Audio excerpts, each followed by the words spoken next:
Test tube baby மூலம் குழந்தை பெற்றுக்கொள்ளலாமா? இஸ்லாத்தில் அனுமதி இருக்கிறதா?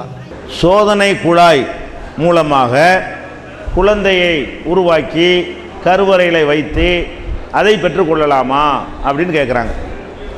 அதாவது இது எல்லாமே இஸ்லாத்தில் வந்து எல்லாத்துக்குமே ஆன்சர் இருக்குது. இது புதிய கண்டுபிடிப்பாக இருக்கலாம். என்ன கண்டுபிடிப்பு? ஒரு குழந்தை பெற முடியாத அளவுக்கு ஒரு பெண்ணை இருந்தாங்கன்னு சொன்னால் அதுக்கு பல காரணம் இருக்கிறது. அந்த கர்ப்பப்பை வீக்காக இருக்கிற காரணத்தினால அவங்களுக்கு குழந்தை பெற குழந்தை தங்கல் என்று சொன்னால் என்ன செய்வாங்கன்னா அவங்களுடைய கருமுட்டையையும் கணவருடைய அந்த உயிரணுவையும் எடுத்து ரெண்டையும் ஒரு குழாயில் ஒரு டீப்பில் என்ன செய்வாங்க, அதை வளர்ப்பாங்க. அந்த கருவறையில் இருக்கக்கூடிய எல்லா விஷயங்களையும் இதில் வச்சுருப்பாங்க.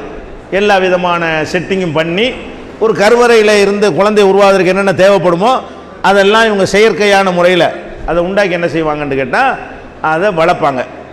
ஒரு குறிப்பிட்ட அளவுக்கு ஒரு வடிவத்தை அடைந்த பிறகு அப்போ கருவறையில் வச்சா என்ன ஆயிரும், அப்புறம் பிடிச்சிக்கணும். இந்த துவக்கத்தில் உள்ளது தான் வெளியே வந்துருமே தவிர கருவறையில் வச்ச பிள்ளை ஆகாது. டெஸ்ட் டியூப்பில் இருந்து உண்டாக்கி பிள்ளையாக்குறது கிடையாது. டெஸ்ட் டியூப்பில் இருந்து அந்த உயிர் கொடுக்குற பருவத்துக்கு முன்னாடி வரைக்கும் என்ன செய்வாங்க, ஒரு கட்டத்துக்கு வளர்த்து கொண்டு அந்த அப்போ கொண்டே கருவறையில் வைக்கும் பொழுது அது கலையாது. அது ஒரு லிக்விட் மாதிரி போயிடாது. அது ஒரு சதை கட்டி மாதிரி ஆயிரும். அந்த ஒரு ஸ்டேஜ் வந்த பிறகு என்ன செய்வாங்கன்னா கர்ப்பப்பையில் வச்ச பிறகு அப்புறம் அது வளர்த்து என்ன செஞ்சிருவாங்க, அவங்க இயற்கையான முறையிலையோ அல்லது ஆப்ரேஷன் மூலமாகவோ அந்த குழந்தையை பெறுறதுன்ற ஒரு முறை இருக்குது. இதுதான் டெஸ்ட் டியூப் முறைன்னு சொல்கிறது. இது கூடுமா அப்படின்னு கேட்டால் இதில் இப்போ நான் சொன்னது கூடும், நான் சொன்னேன் இல்லை அது கூடும். ஆனால் இதில் கூடாத விஷயங்கள் இருக்கிறது. கூடாத விஷயம் என்னன்னு கேட்டால் இப்போ ஒரு ஆண் பெண்ணு கல்யாணம் பண்ணுறாங்க. கல்யாணம் பண்ணால் இந்த ஆம்பளைக்கு உயிரணு இல்லை. அந்த பயாப்சி டெஸ்ட் பண்ணி பார்ப்பாங்க, இந்த விந்து டெஸ்ட் பண்ணி பார்ப்பாங்க.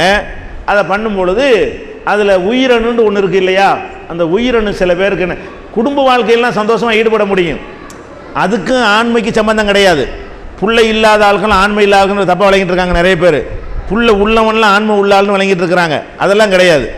அதுக்கு மேட்ரு என்னன்னு கேட்டால் அந்த ஆணுடைய விந்து வெளிப்படுது இல்லையா, அதில் தான் குழந்தையை உற்பத்தி செய்யக்கூடிய உயிரணுக்கள் இருக்கின்றன. 30 லட்சத்துக்கு மேலே இருக்கும். ஒரு தடவை உடலுறவு கொள்றதுல வெளியேறக்கூடிய விந்திலிருந்து 30 லட்சம் பிள்ளையை உண்டாக்கலாம். 30 லட்சம் கரு முட்டைகள் என்ன இருக்கும், அந்த உயிரணுக்கள் அதில் இருக்கும். அந்த உயிரணுக்களை தரமானதை எடுத்து அதை பெண்ணுடைய முட்டையில் சேர்த்து வச்சு என்ன செய்கிறது, உண்டாக்கணும். இப்போ கல்யாணம் பண்ணாங்களா, இந்த ஆம்பளைக்கு அது இல்லை. சந்தோஷமாக இருக்கிறது எல்லாமே நடக்கும். ஆனால் அவனுடைய உயிரணு அந்த விந்து உள்ள உயிரணு இல்லைங்கும் பொழுது அதுக்கு ட்ரீட்மெண்ட்டே கிடையாது. இல்லைன்னா இல்லை தான். இல்லைன்னா சரி இந்த விளம்பரம் கொடுக்குறாங்க டிவியில், அதில் போய் ரூபாய் கொடுத்து ஏமாறலாமே தவிர அதெல்லாம் நடக்கக்கூடிய காரியம் கிடையாது. குழந்தை இல்லையா எங்கள்கிட்ட வாங்கம்பாங்க. ரிப்போர்ட்டு இப்படி நெல்லுன்னு வந்துருச்சுன்னு சொன்னால் எவன்கிட்ட போனாலும் ஒன்றும் பண்ண இயலாது. இப்போ இவருடைய நிலைமை என்ன, இப்போ குழந்தை இல்லை. இப்போ என்ன செய்கிறாங்கன்னு கேட்டால் விந்து வங்கி வச்சுருக்கிறாங்க, விந்து பேங்கு. அதில் இருந்து என்ன செய்கிறது, எவனுடைய விந்தையை எடுத்து அதிலிருந்து ஒரு உயிரணுவை எடுத்து இவன் பொண்டாட்டியுடைய கருவறையில் கொண்டை செலுத்தி அப்படி என்ன செய்கிறாங்க, குழந்தையை உற்பத்தி பண்ணார்களே. ஆனால் இது கூடாது. ஏன் கூடாது? நீ உன்னுடைய மனைவிட்ட உன்னுடைய உயிரணு மூலமாகத்தான் என்ன செய்யணும், குழந்தையை உற்பத்தி பண்ணணும். அல்லாஹ் குர்ஆன்ல என்ன செய்கிறான்னு கேட்டால் நிசாவுக்கும் ஹர்சுல்லக்கும், உங்கள் மனைவிமார்கள் உங்களின் விளைநிலங்கள், ஃபத்து ஹர்சக்கும் அன்னா சேத்தும், உங்கள் விளைநிலங்களுக்கு நீங்கள் விரும்பிய போல செய்து கொள்ளுங்கள். ஆனால் விளைநிலம் உங்களுடையதுங்கிறான். இதில் பெரிய சயின்ஸே அடங்கியிருக்கு. அந்த காலத்தில் இது வழங்கியிருக்க மாட்டாங்க. ஆனால் இதில் என்ன இருக்குது, நவீன காலத்தில் கண்டுபிடிக்கிற அனைத்துக்கும் இந்த ஒரு ஒத்த வரியில் அனைத்துக்கும் ஆன்சர் விடை வைத்து எல்லாம் அமைச்சிருக்கிறான். எப்படி, உங்கள் மனைவிமார்கள் உங்கள் விளைநிலம்னா என்ன அர்த்தம், உங்களுடைய உயிரணுவை தாங்க விதைக்க முடியும். இன்னொருத்தனுடைய உயிரணு விதைச்சிங்கன்னா இந்த வசனத்துக்கு மாற்றோம். உங்களுக்கு குழந்தை இல்லைன்னா நீங்கள் என்ன பண்ணணும், அதுக்கு வேறு வேலைக்கு வேறு மாதிரி செய்யலாம். என்ன செய்யணும், மனைவிட்ட சொல்லி உனக்கு குழந்தை மேலே ஆசை இருக்குதா, எனக்கு அது இல்லை அப்படின்னு நல்லா ஆக்கிட்டான். அதனால் என்ன செய்கிறோம், நம்ம சந்தோஷமாக பிரிஞ்சுக்கிடுவோம். எத்தனை பேர் குழந்தை வேணான்ற பொம்பளை இருப்பாங்க, அவங்களுக்கும் குழந்தை பிறக்காதுங்கிற நிலையில் எத்தனை பேர் இருப்பாங்க மெடிக்கல் ரீதியாக. நான் அந்த மாதிரி ஒருத்தையை கல்யாணம் பண்ணி வெறும் சந்தோஷமாக மட்டும் இருந்துட்டு போகிறேன். உனக்கு புள்ள பெறக்கூடிய வாய்ப்பை நியாயமாக கெடுக்கிறேன். சந்தோஷமாக பிரிந்து கொண்டால் அது ஒரு மேட்ரே இல்லை இஸ்லாத்தில். நம்ம போட்டு கல்லானாலும் கணவன் புல்லானாலும் புருஷன் இப்படி ஏற்றி வச்சதுனால பெரிய மிஸ்டேக்காக தெரிகிறது. இப்படி செய்கிறத விட என்ன செய்யலாம், அவளுக்கு புள்ள கொடுக்கக்கூடிய ஒரு புருஷனை கட்டி கொடுத்துட்டு நீங்கள் ஒதுங்கிற வேண்டியதான். நமக்கு பிள்ளையே வராது என்று ரிப்போர்ட் இருக்குமே, ஆனால் அதுக்காக நம்ம சும்மா இருந்துட்டு போகிறோமா? எத்தனை பொம்பளைகளுக்கு பிள்ளை வேணான்ற பொம்பளை இருக்கிறாங்க, அல்லது பிள்ளை பெற முடியாத, நமக்கு கருவனுக்கு எந்த முட்டை இருக்கிற மாதிரி அவளுக்கு கற்பப்பையை வந்து எடுத்திருப்பாங்க, அவர் குழந்தைய பெற முடியாது, வெறுமனே சந்தோஷம் மட்டும்தான் கிடைக்கும். அவர் என்ன பண்ணிக்கலாம், அப்படி ஒரு பெண்ணை கல்யாணம் பண்ணிட்டு பஞ்சாயத்தை இருக்காதுல. இப்போ பார்த்தாலும் ஒரு குழந்தைக்கு ஏங்கிறது, இவன் வந்து தலையில் கை வச்சுட்டு நமக்கு முடியலை இப்படிங்கிறது, நிம்மதி இழந்து போகிற அதெல்லாம் இல்லாமல் போய் நீ ஒரு பிள்ளையை பற்றி சந்தோஷமாயிரு, நான் ஒரு பிள்ளை இல்லாமல் சந்தோஷமாக இருந்துட்டு போகிறேன்னு போய்கிட்டு இருக்க வேண்டியதானே. இதுதான் இந்த பெண்ணுக்கு செய்யக்கூடிய நியாயம். அது பெண்ணுக்கு அநீதி இழைக்கக்கூடாதுங்க. என்ன பண்ணிடுறான், எவன் வீட்டு குழந்தைய கொண்டாந்து கொடுத்து அந்த பிள்ளைக்கு நீ எப்படி அப்பனாவ, உனக்கு பிறந்தா தான் நீ அப்பன். அந்த மாதிரி குழந்தைக்கு வந்து உன்னுடைய சொத்துல எப்படி பங்கு கிடைக்கும், உன்னுடைய வாரிசுன்னு எப்படி சொல்லிக்கொள்ள முடியும், உன் இன்சியல் எப்படி போட்டுக்கிற முடியும்? உதுவுகும் ஆபாயிகும், அவர்களை தந்தையின் பெயரால் தான் அழைக்க வேண்டும். இப்போ யாருடைய பிள்ளை நீ இப்போ இன்சியல் போடுவ, உன் பொண்டாட்டி ஒரு காதர் பாட்சாவுடைய விந்து எடுத்து நீ வந்து அது மாதிரி பண்ணி விட்டுட்டு அப்போ கே இன்சியல் போடுவியா, உன் இஸ்மாயிலுடைய ஐ இன்சியல் போடுவியா?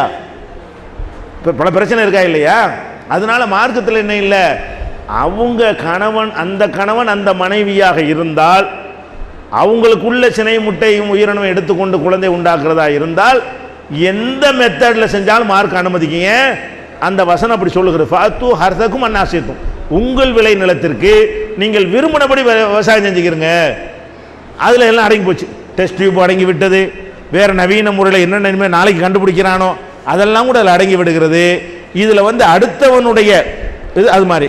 இப்போ 2 பேரும் கல்யாணம் பண்ணிட்டாங்க, இவனுக்கு குழந்தை உற்பத்தி ஆகக்கூடிய உயிரினம்லாம் இருக்கிறது, அவளுக்கு பஞ்சாயத்தாக இருக்குது. இப்போ இவனுக்கு பஞ்சாயத்து இல்லை, டெஸ்ட் பண்ணி பார்த்தா என்ன இருக்குது, இவளுக்கு கருமுட்டை இல்லை, அல்லது கருமுட்டை குழந்தை உருவாக்குற அளவுக்கு தரமானதாக இல்லை, அல்லது கற்பப்பை வந்து பிடிச்சி நிப்பாட்டக்கூடிய அந்த தன்மை அதுக்கு இல்லை, ஏதோ ஒரு காரணத்தை வைத்து, அல்லது கற்பப்பையில் ஒரு கேன்சர் இருக்கிறதுனால கற்பப்பை எடுக்கணும், எப்படியோ ஒன்று வந்துருச்சுன்னு வைங்க. உடனே என்ன பண்ணுறாங்கன்னு கேட்டால், இதுக்கு வாடகத்தாயின்னு இப்போ கண்டுபிடிச்சிருக்காங்க. இதுக்கு என்ன பண்ணுறாங்க, வாடகத்தாயின்டா என்ன அர்த்தம், இவனுடைய இந்த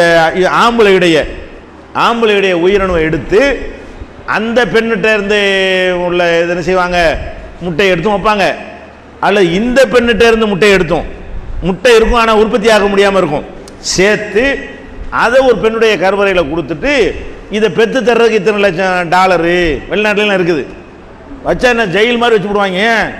நம்ம பிள்ளைய பெற காரணத்தினால அவளுக்கு நோய் வரக்கூடாது, நொடி வரக்கூடாது, அடைச்சி போட்டு அதுக்கு என்ன செய்யறது, ஃபுல் கண்காணிப்பில் வைத்து என்ன செய்யறது, பிள்ளைய பத்தவொன்னே பிள்ளைய வாங்கிட்டு ஓடின்னு வெட்டி விட்டுருவாங்க. இதுக்கு பல லட்சம் டாலர்களை செலவு பண்ணி என்ன செய்யறான், பெண்ணுக்கு பிள்ளை பெற முடியாதுங்கும் போது அவள் புருஷன் போய் என்ன பண்ணுறான், அவனுடைய உயிரினை கொண்டு இப்படி கொண்டே பிள்ளை பெறக்கூடிய தன்மைகளையும் செய்து கொண்டிருக்கிறார்கள். இதுவும் தேவையில்லை.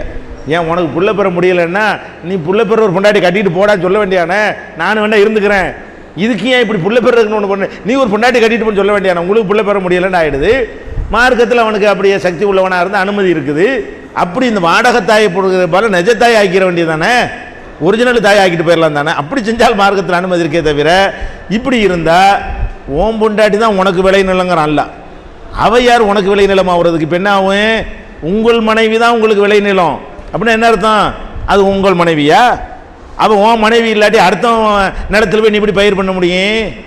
உன் வீட்டு பட்டா நிலத்தில் நீ பயிர் பண்ண முடியும், அடுத்த வீட்டு நிலத்தில் பட்டா பயிர் பண்ண நினைச்சா விலை கொடுத்து வாங்கிட்டு பட்டா போட்டுக்க, அப்படி தானே பண்ணணும். அதுதான் மெத்தடு. இதுக்குள்ளே எல்லாத்தையும் நீங்கள் சிந்திச்சு விளங்கிக்கிற வேண்டியதுதான். இது மார்க்கத்தில் என்னென்னா, இந்த ஒரு வசனம், நிசாவுக்கும் ஹர்சுல்லக்கும் ஃபாத்து ஹர்தக்கும் அன்னாசியத்தும், உங்கள் மனைவிமார்கள் உங்களுக்கு விளைநிலங்கள், உங்கள் விளைநிலத்தில் நீங்கள் விரும்பியபடி செய்து கொள்ளுங்கள். இதுக்குள்ளே நிறைய ஆயிரக்கணக்கான சட்டங்கள் எடுக்கலாம். இதை மனசில் வச்சு நீங்கள் திங்க் பண்ணி